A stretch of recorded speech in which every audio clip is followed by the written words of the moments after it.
A'udhu billahi minash shaitanir rajim. Bismillahir rahmanir rahim. Suma salatu wassalam ala asrafil anbiya wa mursalina Muhammad Mustafa sallallahu alaihi wasallam. Assalamu alaikum ya jama'atal muslimina wal muslimat wal mu'minina wal mu'minat. Amma bad. An kelenga tanga nyini setigi ala fa kan kisa ka bo shetane torama o kofe ama sisini setigi ala to mi adam ne na ba laba o kofe ami solli Muhammad Mustafa kanu e kishini nema bakala ko jidi aka ka bela jele foni al-islamia foli no de assalamu alaikum wa rahmatullahi ta'ala wa barakatuh. Alhamdulillah mi ala tanu suma alhamdulillah mi singa ala tanu alhamdulillah rabbil alamin ami ala tanu ka ala barakada. Biniya sigile yana nga do kono mbinga abone bela jele fo cɛ fara muso ka denmisɛnnin fara maakɔrɔba kan bɛ bɛɛ lajɛlen fo ala k'an bɛɛ sara ala ka hɛrɛ kɛ bɛɛ ala ka bɛɛ lajɛlen ka laɲiniw sabati ala k'o kɛ ala yɛrɛ kalaya kɔsɔn alikuranɛ bonya kɔsɔn sɔlu ala rasulula a y'a dɔn k'a fɔ aw denkɛ n'a ka giribuden mankan don n'o de ne Sheikh Sherif Abdul Aziz Aidara ye ni ka bɔ Mali la Bamako commune 3 Samɛ alhamdulillah ni y'a sigilen bi an sigi kun tɛ foyi ye mɔgɔ caman bi baara dɔ dɔn ne bɛ to k'o kɛ n'o ye a bɛ fɔ tulu min ma ko kabako tulu ni dɔw ko a ma ko jarabi tulu ni dɔw ko a ma ko ma deli ka tulu min ɲɔgɔn ye o jarabi tulu in tiɲɛ tɔgɔ ko Muhamadu a tun banna a bɛɛ ni kuranɛ cɛ a bɛ san 2 bɔ a ma se ka jarabi tulu a ma se ka dilan o kɔrɔ ye mun ye yiri dɔ de tun bɛ yen yiri min n'a tun dɛsɛra ka sɔrɔ n'a bɛ fɔ yiri mun ma ko duguduru o yiri n'i ma ale yiri sɔrɔ i tɛ se ka jarabi tulu dilan donc ala sɔnna ma an b'an ka bozokɛ fo ka bɔ Jene Laji Karabɛnta ala sɔnna ma a ye duguturu ye an ye délégation bila ka taa fo a kɔda la an taara yiri in an y'a yɛrɛ sɔrɔ k'a fɔ dɔ taara kari ka na d'a ma o tɛ dɛ an y'a yiri yɛrɛ sɔrɔ donc yiri sɔrɔlen sisan komi weleweledaw cayara faamabaw mɔgɔbaw députés hommes d'affaires mɔgɔ caman y'an wele tulu ko in na dɔw yɛrɛ ko mais pourquoi an y'a to tulu in ka ban mais adamaden filɛ nin i bɛ kuma ni ala camancɛ de la Seydina Ali y'o de fɔ ko maa ma bɛ nkalon tigɛ i ka nkalon jurumu valeur n'i bɛ ka jɛ i ba fɛ a bɛɛ ka kan donc adamaden n'i bɛ fɛn o fɛn dilan a dilan ni ala camancɛ la yastagfuna minan nas wala yastagfuna minallah hey karamɔgɔ y'aw janto nin na i b'i dogo mɔgɔw la nka jɔn bɛ se ka dogo ala la o tɛ yen milliardaire joli filɛ nin n'u u sara mɔgɔ joli bɛ yen nɔ ni buildingu b'u bolo n'u sara k'u ka buildingu to yen maa joli de bɛ yen nɔ n'u nafolo b'u kun komi kabako mais u sara k'u ka nafolo to yen a bɛɛ ni kuranɛ cɛ ni maa ka sɔrɔ dan kɛra diɲɛ ye hali tun kana bange bilahi maa ka sɔrɔ dan kɛra diɲɛ ye hali tun kana bange a bɛɛ ni kuranɛ cɛ karamɔgɔ a ye siran ala ɲɛ ni fɛn min dalu yɛrɛ b'aw bolo don min a y'a di n'a ma matériel sɔrɔ a kana fɔ alhamdulillah ala sɔnna ma a ye jarabi tulu matériel sɔrɔ parce que yawa dudu o bɛ sɛbɛn i b'o sɛbɛn sɛ miliyɔn 2 ani 200,000 ani 200 ani 22 sɛ miliyɔn 2 ani sɛ 200,000 ani 200 ani 22 wa dudu bɛ sɛbɛn o de la a bɛɛ ni kuranɛ cɛ ne ye mɔgɔw bila sɛbɛnni la c'est plus de 6 mois diɲɛ don o don bɛ wa dudu sɛbɛn ala ye seere mɔgɔ minnu bɛ n ka sigida la o ye seere kelen i bɛ suratul Yusufu i bɛ Yusufu bɛɛ sɛbɛn suratul Yusufu i b'a bɛɛ sɛbɛn i b'i jija i b'a sɛbɛn siyɛn 71 n'i ye Yusufu sɛbɛn ka ban walqaitu alayka muhabbatan minni i b'i jija i b'ale sɛbɛn siyɛn 124 ni tilalo la falamma ra'aynahu akbarnahu wa qaitana aydiyuna wa qulna shalillahi ma hadha basharan in hadha ila malikul karim ake ala kama ko sɛbɛn siyɛn 71 kana hunal yaqut war marjan ibo sɛbɛn siyɛn 71 ma indakum yanfadu wa ma indallahi bagin iba sɛbɛn siyɛn 71 est-ce que y'a faamuya Juina linas hubu shawati ila akri aya fo ka taa se aya dana i b'o sɛbɛn siyɛn 71 n'i y'o sɛbɛn ka ban tuma min na i b'i jija ka zɛkɛnɛ ŋuni ɲini zɛkɛnɛ min falela tigɛnɛso sanfɛ i b'o zɛkɛnɛ tigɛnɛso 7 i b'o zɛkɛnɛ ɲini i b'o bulu ɲini i b'o dɔ fana kɛ a tulu la i y'a faamuya o kɔfɛ a bɛ fɔ ko ji la maa dɔw b'a fɔ ma ko ba faro i y'a faamu o ba faro i b'i jija k'o tulu dɔ ɲini k'o kɛ a la nka an y'o sɔrɔ bozow bolo jeni mara kɔnɔna na an taalen yiri ɲini na ala sɔnna ma an y'o sɔrɔ tiɲɛ tɔgɔ ko mamadu mais olu ta caman b'a dɔn k'a bɛ tulodimi de furakɛ bon n'a ɲɔgɔnna mais komi fɛn caman bɛ bɛɛ n'i ka dalilu don kow la i y'a faamuya bon o kɔfɛ i bɛ mun kɛ tuguni gindo caman de bɛ tulu in na i y'a faamu ka i bɛ tila ka taa yiri dɔ ɲini n'o ye duguduru ye o de sɔrɔ ka gɛlɛn fo ka taa fɔ a to ten a bɛɛ ni kuranɛ cɛ an ta in bannen an ye wagati min kɛ duguduru ye a bɛ san 2 bɔ o de kama tulu in jarabi tulu an ma se k'a bɔ pewu o tuma jarabi tulu in bɛ mɔgɔ jumɛn de ɲɛ a bɛ mɔgɔ jumɛn ɲɛ ni ye muso min y'a ta k'a mu i ɲɛda la ko e ka furu menacelen don ni cɛ y'i ye ka ban o ye furu menace ko bannen muso min bɛ k'e ni cɛ tɛ bɛn fiyewu jarabi tulu in i b'a dɔ ta i bɛ to k'a mu i ɲɛda la a bɛɛ ni kuranɛ cɛ a bɛ bɛn sabati i ni cɛ cɛ muso min bɛ yen e ni cɛ somɔgɔw tɛ bɛn muso dɔ bɛ yen ani cɛ ka di nka ani cɛ ba tɛ bɛn ani cɛ fa tɛ bɛn i bɛ jarabi tulu ta i b'a dɔ kɛ i bolo la i b'a mu i ɲɛda la a bɛɛ ni kuranɛ cɛ a bɛ kɛ walama mɔgɔ min bɛ yen baara yɔrɔ la e n'i ka patron tɛ bɛn e n'i ka patron man di jarabi tulu ta i k'a mu i ɲɛda la i n'i ka patron bɛ bɛn wa ko bɛ diya ɲɔgɔn ye mɔgɔ min bɛ k'e ko ka go mɔgɔ min ye muso min bɛ k'e ko ka go cɛw ye e ko ka go mɔgɔ ye jarabi tulu ta i k'a mu ɲɛda la ka i b'a ye ala b'i ko diya mɔgɔ min fana bɛ yen k'e ye homme d'affaires ye homme d'affaires walama e mɔgɔ min bɛ yen k'i bɛ garisɛgɛ ɲini na n'i y'a mɛn fɔlɔ i ka garisɛgɛ sɔrɔ k'a sɔrɔ i ko ka diya mɔgɔw ye mɔgɔ caman t'o dɔn adamaden n'i ko diyara mɔgɔw ye baara yɔrɔ la sigidaw la a b'i ka ko caman nɔgɔya i ye o jarabi tulu kelen min filɛ muso dɔw bɛ yen bitɔn bɛ bɔ u ɲɛda la bitɔn u bɛ pharmacie bɛɛ don ɲɔgɔn na n'u ye fura dɔɔni ta bitɔn min tun a bɛ tila ka wuli yiri dɔw bɛ yen ko duguduru o b'a la a bɛɛ ni kuranɛ cɛ ni muso y'a muni daminɛ a bɛ bitɔn ba i ɲɛda la pewu hali bitɔn kelen i t'a ye ɲɛda la i y'a faamu ani n'a y'i cɛ i b'a k'i kunsigi la i kunsigi kelen muso dɔw bɛ yen nɔ i bɛ taa sɔrɔ an balaka dɔ bɛ yen ale kasira nin ko in na ale tun musɔrɔ tɛ bɔ ale kunkolo la ale ta tun tɛ silamɛya ye dɛ burumuso b'a kunna don o don a kunsigi de tun dɛsɛra ka falen u ye fura sugu bɛɛ mu a kun na nka a ye jarabi tulu ta k'a mu a kunkolo la ala n'a kira barika la a kɛra cogo di a bɛ se ka ɲɛfɔ wa o la ni mɔgɔ min bɛ yen k'i bɛ fɛ i ko ka diya mɔgɔw ye i mana don kɛnɛ min kan i ko ka diya mɔgɔw ye cɛ min bɛ yen i bɛ fɛ i ko ka diya mɔgɔw ye muso min bɛ yen i bɛ fɛ i ko ka diya mɔgɔw ye cɛ min fana bɛ yen k'i ko ka go musow ye jarabi tulu dɔ ta par exemple i bɛ jarabi tulu ta i b'a dɔ mu i ɲɛda la i y'a faamu ni de ye jarabi tulu ye i y'a faamu a yiri n'a fɛn n'a parfum a bɛɛ b'a la a bɛɛ kelen don a la ni ala ka jɛ i b'a kɛ tan i y'a faamu donc n'i y'a kɛ tan i b'a mu i ɲɛda la i y'a faamu voilà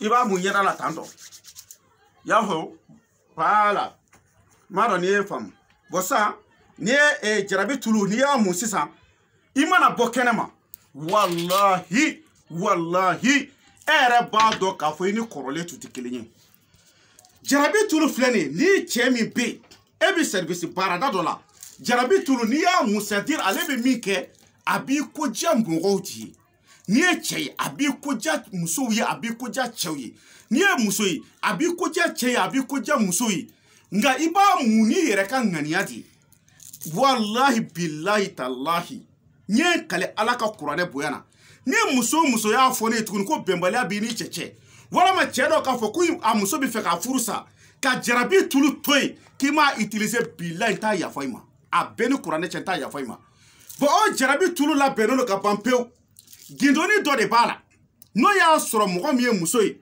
kolonkisɛ filɛ i bɛ diɲɛ yɔrɔ o yɔrɔ i b'i tɔgɔ n'i ba tɔgɔ d'a ma n'i ye muso ye kolonkisɛ den 4 o bɛ bila jarabi tulu kɔnɔna na kolonkisɛ den 4 cɛkɔrɔba dɔw b'a ko alahu akubar ko tiɲɛ yera ni tiɲɛ yera nkalon bɛ tunu ni maa min ye cɛ ye kolonkisɛ den 3 o bɛ bila a kɔnɔna na kolonkisɛ den 3 astagfirullah o bɛ bila jarabi tulu kɔnɔna na kolonkisɛ den 3 i b'a bila a kɔnɔna na m'a dɔn n'i ye faamu n'i ye muso don kolonkisɛ den 4 nka ni cɛ don kolonkisɛ den 3 n'i ye weleli kɛ tuma min na kolonkisɛ in kun ye min ye o bɛ f'i ɲɛna o dama tɛ jarabi tulu min filɛ nin ye gindo jugu min b'a la ni mɔgɔw kama ko kabako tulu o ye mun ye cɛ min bɛ yen n'i sigan b'i muso la i muso bɛ taa ale baara yɔrɔ la ni patron dɔ bɛ ɲɔgɔn fɛ wa walama mɔgɔ dɔ bɛ fɔ i kɔ wa ala ni kira kama jarabi tulu dɔɔni ta n'i bɛna se muso ma a utiliser i yɛrɛ la i ka se muso ma n'a ye n ye kale ala ka kuranɛ bonya na a ka bɔ kaleli ma dɛ cɛ o cɛ turi muso la ala bɛ bana sɔɔri a cɛ la ni e tɛ danfɛn tɛ se ka furakɛ dana de don cɛ b'a furakɛ cogo di olu fana y'a dama sekɛrɛ ye n tɛ n'o fɔ i y'a faamu n'o y'a sɔrɔ muso min fana bɛ yen k'i dan b'a la k'i cɛ ye jɛnɛyakɛla wani de kɛcogo b'o la an b'a kɛ k'a d'i ma i cɛ ti jɛnɛya kɛ bilen a kɔni bɛ se ka muso furu mɛ a ti jɛnɛya de kɛ i y'a faamu parce que ni e tɛ muso o muso jɔra i cɛ ɲɛkɔrɔ c'est-à-dire i cɛ bɛ ɲugu a muso tigilamɔgɔ la quoi n'i y'a utiliser n'i ye muso ye n'i y'a utiliser i la ni cɛ i n'a fɔ cɛ dɔ ka muso i cɛ k'a fɔ k'a bɛ ɲɛbɔ muso dɔ fɛ c'est-à-dire i b'a ye muso ɲugu bɛ da don a la quoi c'est-à-dire ni e yɛrɛ tɛ a tɛ muso foyi ye bilahi o ye jarabi tulu ye wa ni cɛ fana y'a kɛ a yɛrɛ la ten kelen dana don filanan i muso mago tɛ cɛ foyi la tuguni a bɛɛ ni kuranɛ cɛ i y'a faamu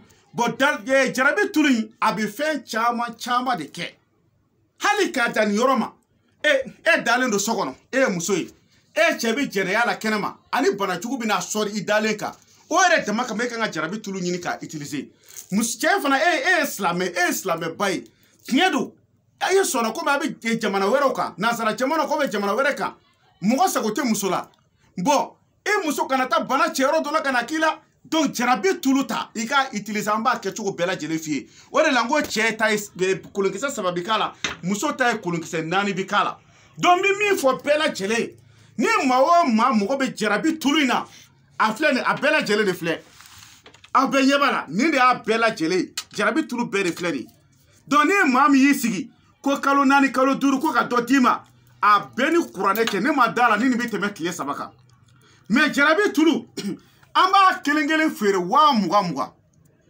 20,000 a bɔtini kelen ye 20,000 de 100,000 francs a bɔtini kelen 100,000 francs 20,000 don i b'a utiliser i yɛrɛ b'a ye mɔgɔ t'a fiyɛ dɛ e yɛrɛ de bɛ tila k'a lakale mɔgɔw ye a bɛɛ ni kuranɛ cɛ nin de ye jarabi tulu ye i y'a faamu donc je vais m'exprimer un peu en français donc je vous salue tous. Il y a plein de gens qui me demandaient ces secrets-là pour être bien aimé. Si tu es un homme, pour que ta femme va t'aimer bien, ou bien si tu es une femme, que tu sois aimé par ton mari. Ou bien s'il y a une femme là, s'il y a des mésententes entre toi et ton mari, tu ne veux pas que ton mariage la gâte là, il faut utiliser ça là. Ou bien un homme qui va utiliser ça là. Si tu utilises ça d'une manière, je te dis ça au téléphone. Si tu as touché ta femme là, aucun homme ne peut toucher ta femme encore. Si tu es une femme aussi, la même chose, mais il y a une différence entre eux. L'homme peut marier une femme au nom de la religion. Ça, c'est pas interdit. Mais s'il dit qu'il va suivre une femme comme ça, adultère comme ça, là, il va, c'est-à-dire, il va détester cette femme, quoi. S'il voit la femme, on dirait qu'il va vomir, quoi. Il ne veut même pas voir la femme, quoi. Est-ce que vous avez compris? Donc, il y a des femmes, là, toujours, il y a des pitons dans leurs yeux, là. Il y a un arbre qu'on appelle Dougoudou. Il y en a ça là-dedans. Si tu commences à utiliser le sol là, tu vas voir tous les bitons vont disparaître. Il y a les femmes là, leur CV là, ça ne sort pas. Ils font tous les médicaments, ça ne sort pas. Au nom de Coran, je jure, au nom de Coran, il faut utiliser ça dans ta tête là. Tout ça là, les CV là, ça va venir. Donc, si quelqu'un aussi qui veut être célèbre, pour que tout le monde t'aime là, il faut, chaque jour, il faut utiliser l'huile qu'on appelle jarabi tulu, qu'on appelle kabako tulu. Est-ce que vous avez compris? Donc, si vous voulez avoir une autre information, vous allez m'appeler sur mon numéro de téléphone. Et c'est mon numéro WhatsApp aussi. C'est mon numéro appel, c'est mon numéro WhatsApp. C'est 00223 après 77 90 17 17. 00223 après 77 90 17 17. Mais c'est un téléphone numéro ka bamanagana. Numéro ye Mali éducatif ye fufu ani keme flani mugani saba. O Mali éducatif ye. Nyere ka téléphone numéro o de bi wolonfla. O kofe bi konoton ke. O kofe bi tan wolonfla ke ka kuncha ni tan wolonfla ye. Bi wolonfla au kɔfɛ 90 au kɔfɛ 17 k'a kuncɛ ni 17 ye. Mon numéro de téléphone c'est 00223. Ça c'est l'indicatif du Mali. Je suis au Mali Bamako. 00223. Mon numéro même c'est 77 90 17 17. Donc je veux que vous partagez cette vidéo partout pour que ça ne soit pas fini à vos amis. C'est ça qu'on appelle Jarabi Toulou. Kabako Toulou. L'huile qui fait plusieurs miracles au nom de Dieu. Plusieurs miracles. Si tu veux avoir l'argent dans la journée, ni bi fera war soro tile kono. Jarabi Toulou t'entendra. Akata ibolo la. Ibolo keta kana frotignera la de. Tasuma do ta ki bolo yungu akuna. A yunga la nika war soro hami. Ala kama amunyera la. Billahi kleti boka binima war soro a beni kuraneche. Ina fo bi boka ta nasongo nyini de la. Ka gele ou bi boka ta bara nyini de la. Ou bi ka boka ta ika papier ko hamina ko la. Jarabi Toulou ta ikamu. Ala na kira barka la abika ko nogoya parce que adamaden ko jara mogo ye ika ko chama bi abi nogoya. Ala kan be sobama ala ka tiɲɛ dɛmɛ. Donc bi segin ka min fɔ karamɔgɔw ye. Aye baara kɛ tanto karamɔgɔw. Les marabouts disaient toujours la vérité. Si vous avez vu qu'on n'a pas donné ça, ça vaut 2 ans parce qu'il y avait un arbre qu'on n'a pas trouvé. C'est maintenant que notre main est trouvée sur cet arbre-là. Est-ce que vous avez compris? C'est pour cela qu'on est en train de donner à des gens le prix de chaque boîte, ça fait 100 000 francs. À boîte que les wa Mougandi, il y a les parfums là-dedans, les noms de Dieu que j'ai dit, il y a la salle là-dedans. Bon, on a un nyogonasi chama bala. Fait mon bala, bête c'est qu'un nyefo. Il m'a fait un pierre kadi alay, do fora mais do ma fo. Il m'a fait parce que c'est une ali côté ko galon tigala ka galon jurmo Valérie. Anibika jey pas fait à bekaka. Parce que kabako fait un chama bala, anti se ko lu fo ni yorola. Chien to ko Muhammad. Ya fam. Donc Jarabi Toulou fle ni mogo bala. Ni viro laje kaba. Ni sigi ko chichok na bana a yiri antara yiri soro chugum na ala kelen peu de bado. Antara ngoni e do tige. Ani yoro do tige ka bo yiri na mais ango chokoroba ma ka ke ala kama. Ne ara bu chokoroba sara kalola a beni courane 100 000 francs ka yiri entretien ke. Ko dal parce que yiri fleni na tunna dron c'est-à-dire a soro mandi quoi. Tient to ko Mamadou a flairé jaune. A flairé jaune. Mais ni flairé koroba yara iba urushi bi bo akuna tuguni. Mo chama bi na famu sisa. Mais yiri mi do bi ya bedo nyona ita soro. Donc ambi chokoroba blaka entretien ke ne ba sara kalola wa muga pour que mogo ka se ka lafia pour que adama tunga se ka lafia. Donc amba nyine ala fe. Ala ye mogo munu da to dala kama. Ani kuna ja kama. Ala ka so ulu ka soro. U ka se ka utiliser. Ala ye mama da koti dundala. O kuna ka go. Ala kana to ka soro jango ka utiliser. Ala kan be sobama. Ala ka tiende me. Ala ka hamna ko bela jele noya. Ya rabbi mogo munu ka here bala. Ala ka so ulu ka soro de la nami ko kan ke ka yashin kala. Amba nyine ala fe. Ala mogo nye bambulo ala ulu kunshi ama.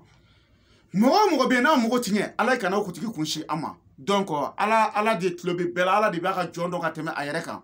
Ala kan be sobama Jarabi Toulou a boti kele wa muga de 100 000 francs une seule boîte. Ni ma yoro bi fami be wele téléphone na amba expliquer ñoy clairement. Na la ka jey subhana rabbika rabbil izzati amma sifun wa salamun alal mursalin alhamdulillahi rabbil alamin.